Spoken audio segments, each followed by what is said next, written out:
Jumpa lagi dengan saya, Igusti Aisuci Wirastuti, Guru Bahasa Indonesia.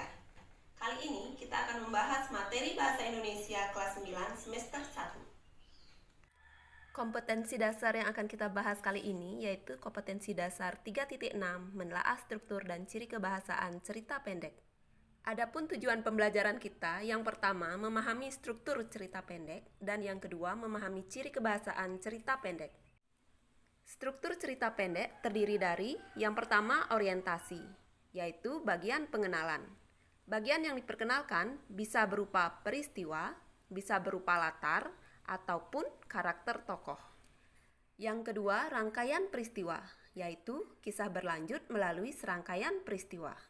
Yang ketiga komplikasi, yaitu cerita bergerak seputar konflik atau masalah yang memengaruhi latar dan karakter. Yang terakhir resolusi, yaitu solusi dari konflik. Pada bagian ini adalah cara pengarang mengakhiri cerita. Itulah tadi penjelasan struktur cerita pendek. Kita lanjut ke tujuan yang kedua, yaitu ciri kebahasaan cerpen. Terdiri dari yang pertama sudut pandang. Sudut pandang adalah posisi pengarang dalam cerita. Sudut pandang dalam cerita menggunakan kata ganti orang pertama atau orang ketiga. Contoh, aku benar-benar benci, dendam dengan tikus di kamar kosku, dan seterusnya. Kata aku dalam contoh cerita tersebut merupakan sudut pandang orang pertama. Yang kedua, memasukkan dialog. Cerpen dapat menggunakan beberapa dialog untuk menunjukkan waktu kini atau waktu lampau. Perhatikan contoh berikut. Kalimat-kalimat yang berada di dalam tanda kutip merupakan contoh dialog dalam sebuah cerpen. Yang ketiga, kata benda khusus.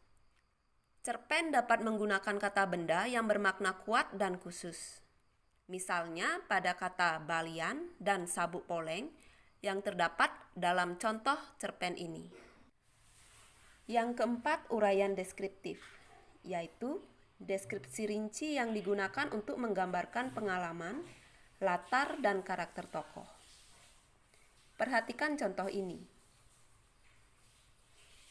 Deskripsi rinci ditandai dengan kata-kata yang bergaris bawah. Kata mula-mula pada kalimat pertama, kata mukaku pada kalimat kedua, kata mataku pada kalimat ketiga, dan seterusnya. Yang kelima, majas.